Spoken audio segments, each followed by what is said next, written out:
యొక్క యుద్ధ పరిస్థితి అనేది ప్రపంచాన్ని రెండు టీమ్స్ గా, రెండు గ్రూప్స్ గా డివైడ్ చేసింది. ఒక గ్రూప్ ఏంటి అని అంటే అమెరికా ఇజ్రాయెల్ పక్షాన ఉన్న గ్రూప్, మరో గ్రూప్ ఏంటి అని అంటే డైరెక్ట్ గానో ఇండైరెక్ట్ గానో ఇరాన్ పక్షాన నిలబడిన గ్రూప్. ఇక్కడ హైలైట్ ఏంటి అని అంటే most of the Arab nations, middle east లో ఉన్న ఆల్మోస్ట్ అన్ని దేశాలు డైరెక్ట్ గానో ఇండైరెక్ట్ గానో ఈ యొక్క అమెరికా ఇజ్రాయెల్ పక్షాలు నిలబడితే, ఒకప్పటి క్రైస్తవ దేశాలుగా ఉన్న వెస్టర్న్ దేశాలు, ముఖ్యంగా యూరోప్ దేశాలు మాత్రము ఇరాన్ పక్షాన నిలబడుతూ ఉన్నాయి. యుఏఈ, సౌదీ, ఖతార్, కువైట్ వంటి దేశాలు కూడా అరబ్ దేశాలే, ముస్లిం దేశాలే, మతపరమైన విషయంలో ఎంతో ఖచ్చితంగా ఉండే దేశాలే. కానీ ఆ దేశాలు ఇరాన్ కి వ్యతిరేకంగా ఎందుకు నిలబడ్డాయి అని అంటే ఇరాన్ ది మతపరమైన భావజాలము కాదు కానీ తీవ్రవాద భావజాలం.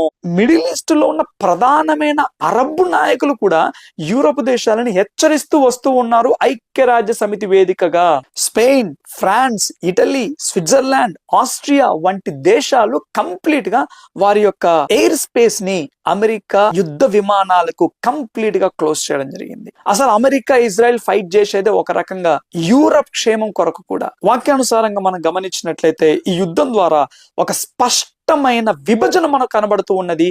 ఏ దేశాలు ఇజ్రాయెల్ కి అనుకూలంగా ఉన్నాయో, ఏ దేశాలు ఇజ్రాయెల్ కి వ్యతిరేకంగా ఉన్నాయో.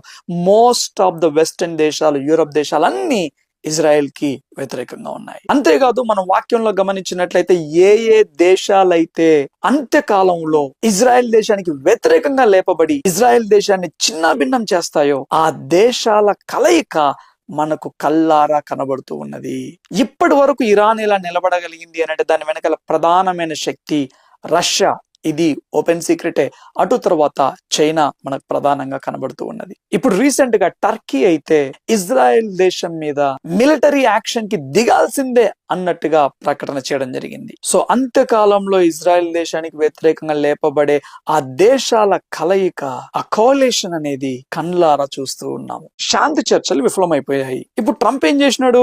హర్మూజ్ జలసంధిని మీరు బ్లాక్ చేయడం ఏంటి, మేమే బ్లాక్ చేస్తాము అనేసి ఇప్పుడు హర్మూజ్ జలసంధిని బ్లాక్ చేయడానికి ఆయన షిప్స్ పంపిస్తూ ఉన్నాడు. పోతే ఇక్కడ గమనించాల్సింది ఏంటి అంటే ఒకవేళ మరలా ఈ యొక్క అమెరికా గనక ఏమైనా మిలిటరీ యాక్షన్ కి దిగినట్లయితే చైనా, రష్యా డైరెక్ట్ గా ఇరాన్ కి సపోర్ట్ తెలియజేసి అమెరికా గనక వీక్ అయిపోతే ఇక రాకడ కాలము అతి సమీపముగా ఉన్నది అని భావించాలి. ఎందుకు అనంటే అంత్యకాలంలో తప్పకుండా అమెరికా వీక్ అయిపోతుంది, ఇజ్రాయెల్ కి ఎటువంటి సపోర్టు ఉండదు, ఇజ్రాయెల్ ఒంటరైపోతుంది. లేదు అనంటే అమెరికా ఇజ్రాయెల్ కి యాంటీ అయిపోతుంది. ఒకవేళ అమెరికా గనక యొక్క మిలిటరీ యాక్షన్ కి దిగితే చైనా కావచ్చు, రష్యా సపోర్ట్ తోటి ఇరాన్ స్ట్రాంగ్ గా ఎదిగింది అనంటే, అమెరికాను నిలవరించగలిగింది అనంటే దీనికి కారణం ఇజ్రాయెలే అనేసి ఇజ్రాయెల్ ని దోషిగా చూపిస్తూ majority of American public anti Israel గా మారే అవకాశం ఉన్నది. ఆల్రెడీ ప్రస్తుతం ఉన్న జనరేషన్ లో అనేక మంది యాంటీ ఇజ్రాయెల్ గా మారుతూ ఉన్నారు.